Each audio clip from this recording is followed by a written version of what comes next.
You're listening to the Bob and Bo Show. Here are your hosts, Ty Bob and Ty Bo. Welcome back to the show, everyone. I am Ty Bob, joined by Ty Bo and Sean. Make sure to follow us and the show at Bob and Bo Show. If you're listening to us on audio platforms or joining us by YouTube, thank you for listening to us. Make sure to drop a comment below on any of your thoughts as we go throughout this show. But man, it was a little bit of like a somber week after two really like odd weeks. It was a little somber in the NFL. Things are starting to calm back down and get a little bit more realistic as we move through the first quarter of the season. With that said, Sean, I believe you gave some fantasy tips to the folks on Friday. How did those end up this weekend? Well, we're just not going to talk about the players to watch because the players to watch never turn out good the next week. So we're just going to switch up to the stardom and sit-em list. Isaiah McKenzie's still getting production, right? He's doing pretty good, yeah. But as far as everybody else on the players to watch list, I don't even remember who you said to watch last week. Khalil Herbert, decent, but he didn't really go off. But we're going to go to the stardom list. One you should have started, one you should have sat. You should have started Kyler, should have sat Kirk. Kirk, they ended up winning, but not too much over there in London. Kyler ran the ball, passed the ball, looked good. Kirk had 12 fantasy points. Kyler had 22. Running backs, Jamal Williams took over lead roles in Detroit. Worked out well for you, Tybo. Didn't help you get the win, but he had 24 points in total. Dameon Pierce ripped off some really good runs. Caught all 6 of his targets. Granted, it was only for 8 yards, but still 6 targets. That's 6 points right there. Ended up with 26 points. Romeo Doubs, wide receiver. Doubs. My apologies. If you're listening, Romeo. No, I think it's Dobbs. Maybe. It is Dobbs. All right. Sorry, Romeo, if you're listening. Mm-hmm. He had 13 points. Could have had 25 if he cut that touchdown. Unfortunately, was not ruled as a catch. Chris Olave had 16 points. He looked like the main focus for New Orleans over there in London. They didn't have Kamara. What else are you supposed to do? And the tight end with a miracle career day, TJ Hawkinson, coming out with 40 points. I believe he was the highest point getter for the whole entire week in fantasy. Could be mistaken. On to the sit-ems. You should have sat almost all of these players. Trevor Lawrence against Philly, 4 total points. Matt Stafford. Bumble. Ugly. Matt Stafford, 6 total points. Not looking too good over there for him. Russell Wilson, somehow, 26 points. It's not going to last all year. One odd game. It was the Raiders. What are you going to do? Running backs. Alvin Kamara did not play, was a scratch. I believe it was late Saturday or early Sunday. Tough to tell. If you played him, forgot to set your lineup before Sunday, sucks for you. I played somebody who did that, and thank you for that. Ezekiel Elliott, 9 total points. He's not looking too good down there still. I don't know what's going on with them. Clyde, was not expecting that. Pleasant surprise. Full 22 points there. Wide receivers, DJ Moore, only 12 points. I don't trust Baker down there with him. That's not looking too good. Christian Kirk is bound for a drop-off. He only had 8 fantasy points, so should not have started any Jaguars player there. Tyler Lockett, serviceable game, 13 points. Not really what you wanted, but he was in a shootout with the Lions, so maybe wanted a few more points from him there. And tight ends, Darren Waller, a whopping 5 points. Not what you expect from Darren Waller. And Dawson Knox, 7 points. He's coming along a little bit now, but he's very touchdown dependent over there. It was a pretty good week for you, Sean. You start them and sit them. It's paying off a little bit. We'll have to see much better than players to watch. Well, maybe we should just keep it start them, sit them. And players to watch has been a little tough. Yeah, I think it's a switch up that's going to happen. No, I like it. I at least want one player to watch each week. All right. I'll figure something out for you. Down with that. I like it. Well, folks, besides fantasy football players, we also gave you the league's power ranking running back edition. Now, again, we'll be coming up with a power ranking that you can't find anywhere else. It will not be better than what you find on the Bob and Bo show. Last week, again, running back edition. There have been some players that come up, that go down, that go out, that come in. We got to make some changes around here. Things happen week to week. Again, you won't find a better one around here. So we'll start off with number 10, Dalvin Cook. Dalvin Cook is going to stay exactly at number 10. Number 9, Joe Mixon. Mixon's all-purpose keeps him where he's at, but he's not making a jump. He's just going to stay there. Number 8, we had Aaron Jones. Aaron Jones is going to take a bit of a jump up. It looks very key to what the Green Bay Packers are trying to do this year. Number 7, DeAndre Swift. Because he's not playing, he's going to have to exit the top 10, but expect him to be back on the list when he comes back. Number 6, Cordero Patterson. He went out on IR, so he has to leave the list as well, but he could make a return by the end of the year if he does come back. Number 5, Christian McCaffrey. CMC's all-purpose potential and performance this week causes him to jump a little bit, mostly because the other two guys above him, struggled. Number 4, James Robinson. He is going to drop. He did not look too good against Philly. It's a Philly defense, but still, he's got to come away with something there. Number 3, Jonathan Taylor. It is trending downward. His production has gotten worse each week. So he drops, but I don't know if we can set him outside top 10 just yet. He may be out Thursday night as well. There's a chance of it. What's he got? Go ahead. Something in the leg. I can't remember now. Okay. Number 2, Nick Chubb. He's going to stay right there at number 2. And number 1, Saquon Barkley. A healthy Saquon is who you want in today's NFL. Nick Chubb's good, but I mean, just the stuff that Saquon Barkley is pulling off this year, not too many guys that could do that. So to recap, folks, we have JT dropping, James Robinson is dropping, Christian McCaffrey moves up a little bit, Cordero Patterson and DeAndre Swift are out due to injury. Aaron Jones is also moving up. That means that we have 2 players moving out of the top 10, both, again, due to injury. We have 2 players that have to come in. Moving into the top 10, Khalil Herbert, Miles Sanders. 2 guys that have been doing an excellent job based upon all stats and their need in their teams. These guys are moving in to the top 10 through 4 weeks.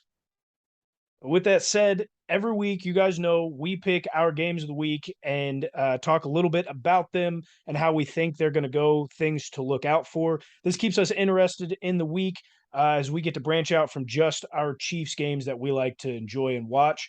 The first one up for this week is Sean.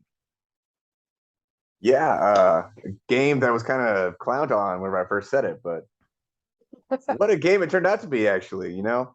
It was good TV. 24, Jets 24, Steelers 20. First off, Zach Wilson's first game back and he gets a touchdown, catching touchdown. New York special. Was not expecting that. Glad to see that happen. Hit the gritty right after that. That was something else, but we'll move on from that. How many moms do you think got a text after that game? Oh, how many moms texted him? Fair point. And late in the second quarter, the Steelers finally decided to make a move at quarterback and bench Mitchell Trubisky for Kenny Pickett. Kenny Pickett came in, first throw was an interception. Not what you want to see, but shocker. Did end up having 2 rushing touchdowns. No drop passes, surprisingly. I believe it was 10 for 13.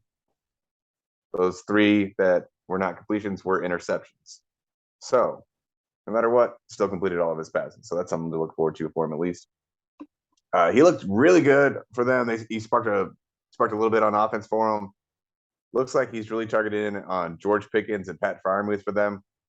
Deontay Johnson really wasn't seen there. Almost had a highlight play back at the end zone catch with Mitchell at the very beginning of the game. Unfortunately, his feet were out, so that didn't count. But Steelers could look pretty good in the future coming up now. Pickett's still a little iffy. Who knows with him? Biggest thing, though, was that Jets comeback. They were down 20-10. They ended up getting a score from Corey Davis, and then they get a score from Brees Hall with about 14 seconds left. I believe around there. 14 or 40, somewhere in there. But having Zach Wilson come back for his first game, catch a touchdown, and lead a comeback against the Steelers, that made for a pretty good game. Exciting TV. Saul is doing some work with them boys in New York. Obviously, it's going to be a little bit of a project, one that is much needed. But it's interesting to see the progression week to week. It's been like more of just a mentality change. Obviously, these guys are NFL players. It's surprising how much just getting a fresh face in there with a good mindset can really clear up all the mishaps that have been going on in that dysfunctional franchise since the butt fumble. Yeah, it's I real was really surprising, but tempted to pick them too. I was Should've. really tempted to pick them. should have, man. Next up in our games of the week, we had the Jacksonville Jaguars heading into Philly, taking on the Eagles. It started off very shaky for the Eagles. Jacksonville goes up 14-0 right off the bat. And Philly and Nick Sirianni decide, hey, this is actually a football game and we still have a chance to win. Come back and score 20 in the second while the defense gives up nothing. Both teams nothing in the third, while the Eagles outscore the Jags in the fourth 9-7. It was a back and forth defensive battle.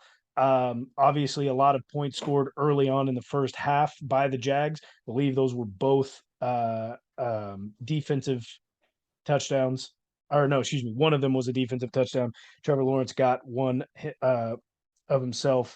Agnew actually got both receiving on 4 receptions. So that's pretty good touchdown to interception ratio, I'd say, there for a receiver. The Jacksonville looked outmatched and outplayed. I think the score is a little less indicative on how the game was actually played. Philly held them fairly strongly, but let's not forget how good Jacksonville's defense apparently is. They were able to handle or give the Philadelphia Eagles 2 quarters without scoring. That was the first and the third. Jacksonville has very good defense. Offense, there's a lot of room to improve. I think they've got some good pieces in the receiving core. Trevor Lawrence, this is basically year one. Like, this is basically rookie year. You can throw last year out of the window as they had Urban Meyer, who had no idea what he was doing. Ended up with the score of being fairly close. We learned a little bit more about Jacksonville, but Philly is the real deal moving forward. They might just be the best team in the league by far. They are extremely dependent on Jalen Hurts, and I feel like if anything happens to him, like it's not quite like going from Carson Wentz to Nick Foles. Like I feel like their offense totally changes if Jalen Hurts is out, so they are contingent upon his health, in my opinion. Isn't that most teams though? No, look at Dallas, dude. Like, okay. Well, but like if Dallas Patrick got better. Mahomes goes down, yeah, Dallas got better, but that's because Dak isn't very good. But like if Patrick Mahomes goes And down, Chad no, Henney's not not going to even come in not and even the like, same situation. No, because um Chad might be running a condensed Chiefs offense, but you don't have to change up the style.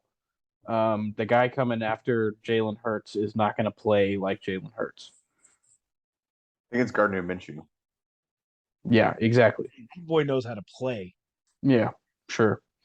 He can toss it. But that aside, my game of the week was Bills Ravens. This was a great game. 2 AFC contenders, but even with a depleted defense, the Bills held the Ravens in check enough to win the game. The biggest moment of the game was like 4 minutes left, and Harbaugh and the Ravens chose to go for it on fourth down. Um, I respect the decision, and if they executed, Lamar's right. Like nobody's really talking about it. You gotta make those decisions against teams like the Bills, and sometimes it doesn't pay off. Um, but the Bills, even with a depleted defense, still feel like a more complete team than the Ravens. The Ravens defense needs some help. Um, they need to get guys healthy. I feel like that's their problem every year. But the Ravens are a playoff team, but I don't know if they're an AFC championship team.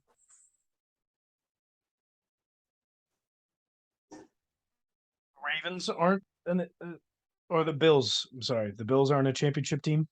No, I said the Ravens are a playoff team, but they're not an AFC championship team. The Bills are showing that they can still win games.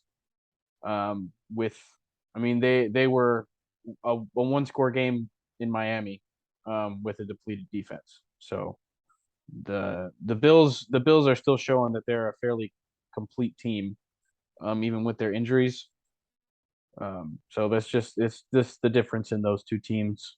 It's It's interesting. just It a is tear interesting. off. Yeah. Well, we did. Those were all some actually fairly good games for once this week, as the Panthers were not included in the game of the week. Um, we did have our pick'em, and there's like fighting at the top, and then I'm just sitting at the Ooh. bottom. I don't know what's going on. I'll figure it out. No, you won't. Shut You your keep mouth. picking against the Chiefs. Uh, well, we'll just start off with me. I started off at 7-9, which rounds out the bottom of the week. Nearly 500, but it's not looking grand. Tybo takes second the week, Let's go. 10-6. It was very good picks, which means that Sean, for the first time, does not go 500 or under. He is 11-5 on the week. It's a very, very good outing from both Tybo and Sean. Again, that will put Tybo still in first, 36 wins, 26 losses, and of course the two ties, as we've discussed, leaves Sean in second with 32 wins and 30 losses, two ties, and me in third with 26 wins, 36 losses, and the two ties. Yeah, we're down It's a there. We're long down there season. ways. It's a long long season. Don't season, worry, boys. boys. We're only 4 weeks into 17. We will be having a lot of games in the win and loss column. We'll need to figure out a punishment. We need to figure out a punishment for this. If you can think of one that isn't absolutely ridiculous, and no, we're not spending 24 hours in a Waffle House. We'll take like suggestions, but we might not go with yours. Okay, Suggestions. So if you're on YouTube, drop them down below in the comments. Let us know on Twitter at Bob and Bo Show, my Facebook, wherever. Let us know where or what we should, if who loses, what they should be doing. English is hard. Oomst. Oomst. You know what else is really hard? There was a better this weekend. I believe I don't think he's very hard. Not after. Well, it's a hard loss. It's a hard beat. Yeah, but he's not hard. Well, Definitely not. He's probably feeling pretty bad about himself. Unless he gets off on that. He's got bones. He's a man. masochist. They're big words for people out here, Typo. So there's a better. I believe he was a Kansas City Chiefs fan. He put down, I think it was $100, or no, it was a $10 bet. It was a $10 bet on every single game of the weekend. Quite a few games.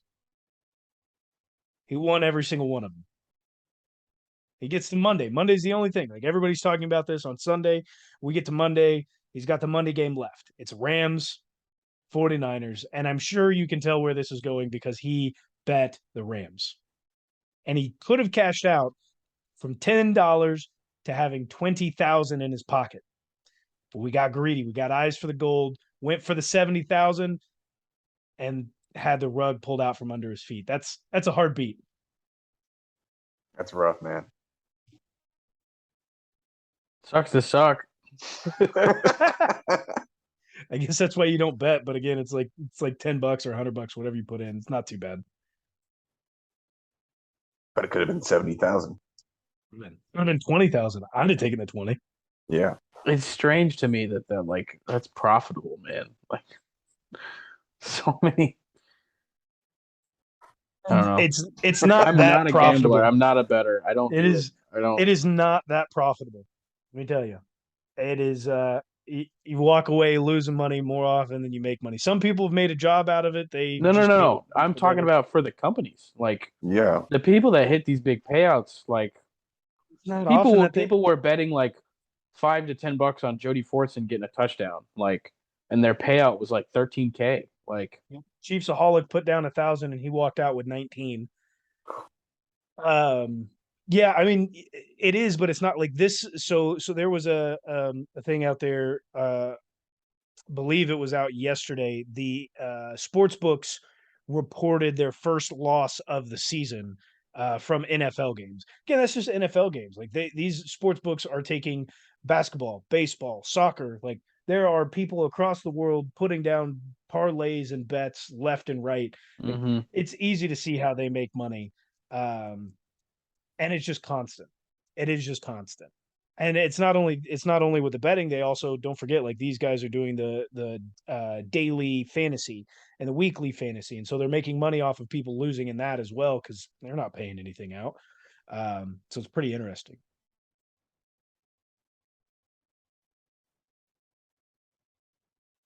Yeah, we're gonna move on to the Lions defense right here. Man, they can play in any game. They can lose to any team by 5 points or less. That offense is scoring as much as they can, but that defense just cannot stop a nosebleed. It is rough over there. Yeah, the next time we do NFL power rankings, just overall, the Lions probably are not going to be in our top 10. We're gonna put them in the. We're gonna rank them in the fun teams to watch. Sure. Their offense, even without Amon Ra, still look good. But that defense can't stop anything. Like, put me at running back, coach. How many yards do you think you get against them? Against the Lions? Yeah. 50. How many rushes? 50? 25. 25 2-yard carries. Oh my gosh. And I'm just gonna get in behind the garden center and then go down. You wouldn't hit the line of scrimmage. Why? You would get hurt after one hit. You would get number one. You wouldn't play 25 You are not snaps. an NFL running back. You are not hitting 5 yards behind the line of Let me get scrimmage in to shape. the line of scrimmage. Let me get in shape. We said tomorrow, not 9 years from now. Okay. 9 years is a little egregious, my friend. He'd be retired by then. You have a grievance with me? No, I said egregious. That's a totally different word. I asked if okay. All right. Yep. Mm-hmm. Well, there's a person who should have a grievance against his own team, and that's Justin Fields. Some stats came out just yesterday in this game against the Giants. While under pressure on 51.4% of his dropbacks. So he was pressured 51.4% of the time on plays when Justin Fields was kept clean. There's no pressure. He went 10 for 14, 168 yards, and a grading of 90.3. Actually, a very good quarterback. Shocking. Because he ended up going like 10 for, or like 12 for 24 or something like that, maybe a little bit more than that. It was a bad game from Justin Fields because his offensive line sucks and he has no receivers. They need to run the triple option over there. Do something different. And Navy's head coach. Yeah, try something different, man. Whatever they're doing right now is not working too well. I know they have 2 wins, but damn, does not look good. And you know who is working? The GOAT himself, Gino Smith. We don't have to say Okay. that. But Can we go back to Justin Fields Bears real quick? Yeah. I think they may have had one of the longest plays in the season this year. The last play of the game lasted 40 seconds? Well, it went on so long. It reminded me, was that the Duke Miami game back in like 2018 or something like that? Something like that, yeah.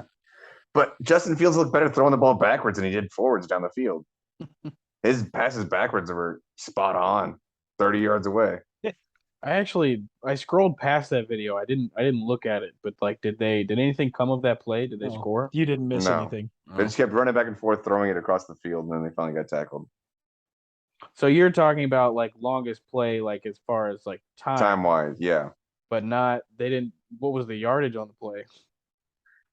It's like 30 or 40 yards. Well, cumulatively overall, it was probably Something ridiculous.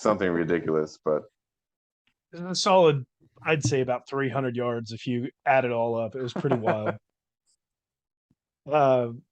To go back to Gino, he this season is ranking 5th in his efficiency per play, while Russell Wilson ranks 17th. Since 2021, since 2021, Teddy Bridgewater ranks 9th in EPA, while Russell Wilson ranks 19th, again, since last year. So that means that Russell Wilson has been less efficient than the QB he's replacing and then the one that replaced him. Love to see it. That's good TV.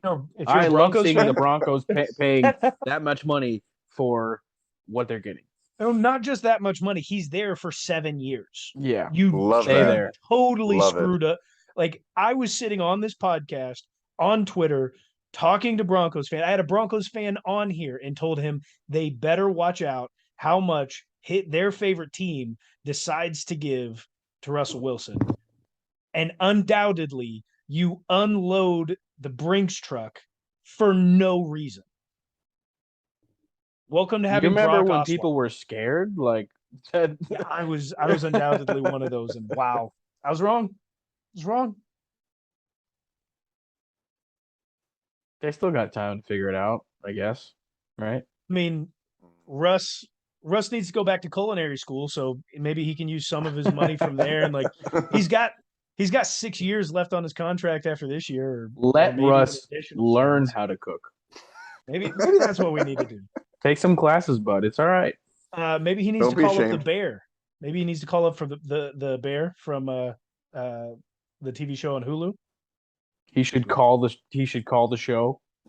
Call the show. Bear. Call the Bear. The Bear. Hello, the Bear. Hello, the Bear. Please, will you teach me how to cook? No, chef. Click. See you, Russ. Done. Moving on to a surprise name right here.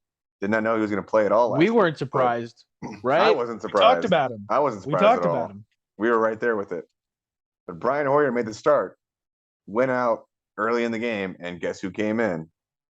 A one Bailey Zappi. The one, the only. The one, the only. The one that also looks exactly like Mac Jones. I'm going to say, he could just be a clone, right? It's looking like that, to be honest. I think he looked a little bit better throwing the ball than Mac Jones at times. He looks awkward under center. He runs back as hard as he can to hand the ball off to the running back, which is a little odd for a quarterback, but he's not used to being under center. That's effort. That's A+ effort. That's what you want to see out of your quarterback. Still don't want him on my team. No.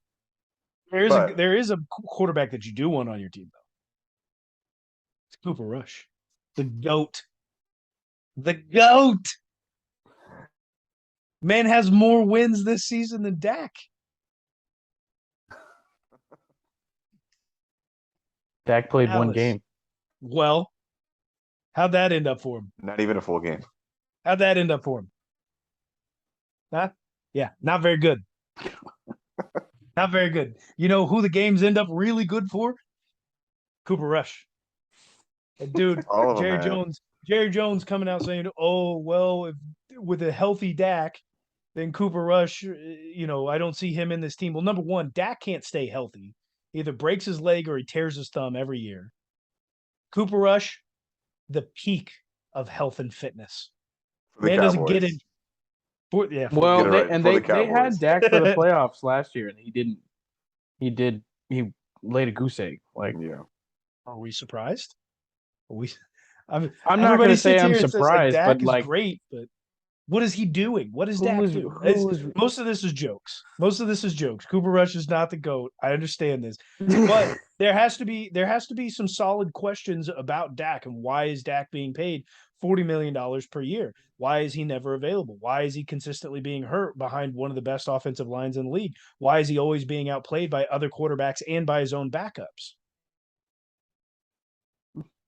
Not it's that good. just Dallas Cowboys karma. Like, I mean, at this point, there has to be some sort of spell on the Dallas Cowboys because you paid Dak $40 million a year, and he continues to lay as many goose eggs as before you paid him. So and Zeke's you money. probably shouldn't have paid him that because you knew it was coming. And then Zeke, who performed, and then you pay him, and he lays an egg. It's just like, which I'm not going to disagree. Like Cowboys and Jerry Jones deserve all the hate after everything they have all done as players and ownership group, because they deserve it. Not good people. Cooper But Rush, yeah, Dallas Cooper Rush deserves Cowboys, everything. Dallas Cowboy, that like their organization in turmoil is great TV. Like I'm happy that that's happening to them. Every talk show. What's wrong with the Cowboys? Well, this is just the Cowboys, man. You leave Cooper Rush in, nothing's wrong with the Cowboys. They Sure. keep winning games. That's not going to happen for the year, though. Well, that's as soon as Dak comes in, they'll start losing, but Yep. Cooper will be undefeated until Dak comes back, who is out again this week. I only got 9 updates from Yahoo Fantasy Football, which is the worst fantasy football app ever invented. I got 9 updates because they upgraded him from out to questionable to healthy, from healthy to questionable, from questionable to healthy, from healthy to questionable to doubtful to out. For Over a Dak, span for Dak. I didn't Can't know he was decide. even close to be coming back. Jerry Jones was at a press conference today and said that his grip is not where they want it to be at yet, but they are looking to bring him back. They're looking to bring him back before the bye week. I would say that's This far is too optimistic. this is a Russell Wilson situation again. He was supposed to be out 5-6 weeks last year with his injury. Comes back after 3. Looks terrible for the rest of the time up until the full recovery time is there. Whenever he gets there at 6 weeks, he finally looked back to normal after that time. So instead of rushing yourself back, take the time, come back healthy, and still lose some games, Dak.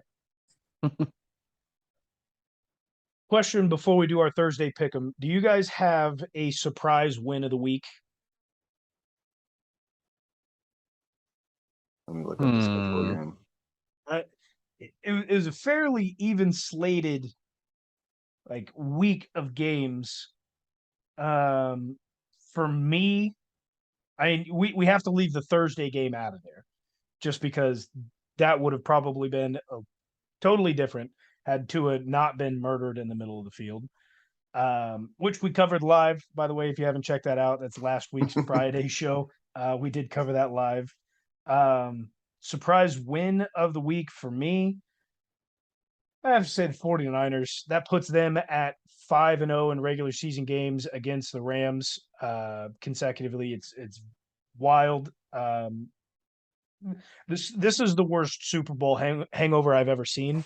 I don't think I've ever seen a Super Bowl hangover this bad. I don't think I've seen a fall off from a quarterback this bad. Granted, the offensive line is awful. It's one of the worst efficient offensive lines in the leagues for rushing and passing, but that fall off is bad. Sean McVay, you should have retired with Aaron Donald. What? Aaron Donald's playing this year. No, I know that's he. So yeah. no, I was like, Aaron Donald said that he was going to retire rumor is that he actually submitted the letter to the team, but the team did not submit the letter itself to the NFL. And because they held on to the letter, they went and then spoke with Aaron Donald, who decided to reverse his situation, and it decided not to retire and play out this year. But him and McVay should have retired together. My surprise win of the week is going to be the Seahawks. Not so much with they won, but with how many points they put up. Not expecting that to be the highest scoring game of the week. Wild game.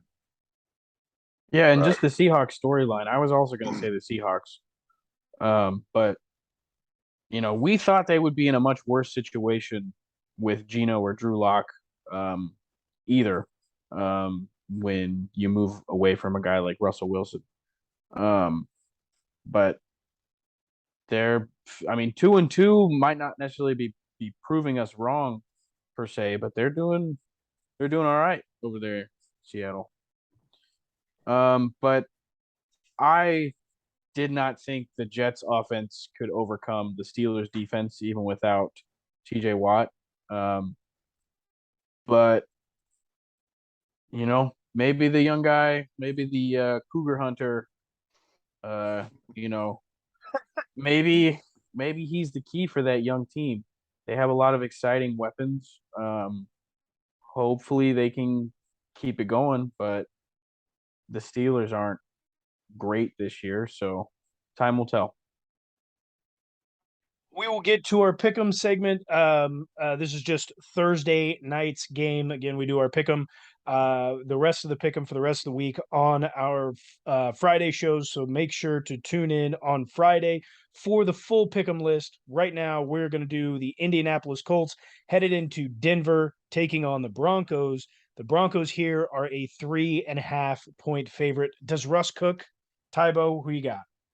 I think it's strange that they're a favorite. I know you give the home team a 3-point favor normally, but they lost Javonte. Melvin Gordon's fumbling the ball. Almost all of Melvin Gordon's fumbles end up in like a fumble 6. Which somehow, yeah, it's hard to pick the Broncos, but you're gonna do it. I'm gonna do it.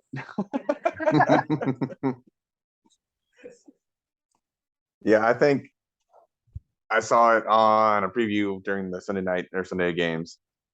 The Colts versus the Broncos. They had Russell Wilson for the Broncos, number 3, and Jonathan Taylor, number 28 for the Colts. That wouldn't happen to any other player besides Matt Ryan. They stay trolling Matt Ryan with all the 28-3 jokes. That's going to follow him around for the rest of his career. That's good. No other player from that team. Julio Jones, never hear that about him. Kyle Shanahan, sometimes, but it's always Matt Ryan. And Jonathan Taylor may possibly be out. Broncos are still iffy. I don't trust them, but that defense is pretty good. I trust them way more than the Colts offense without Jonathan Taylor. So I'm going with the Broncos as well. And that'll make it 3 for the Broncos. Colts are bad, man.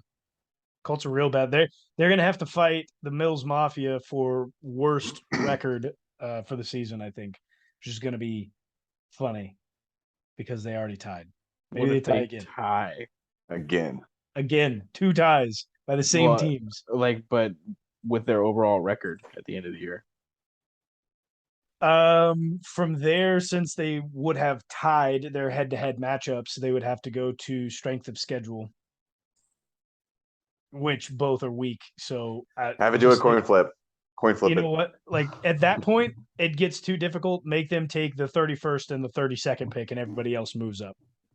If you're gonna suck that bad, get out of here. That's a hell of an idea. Hey, I like that. Thinking out here, capitalism, baby.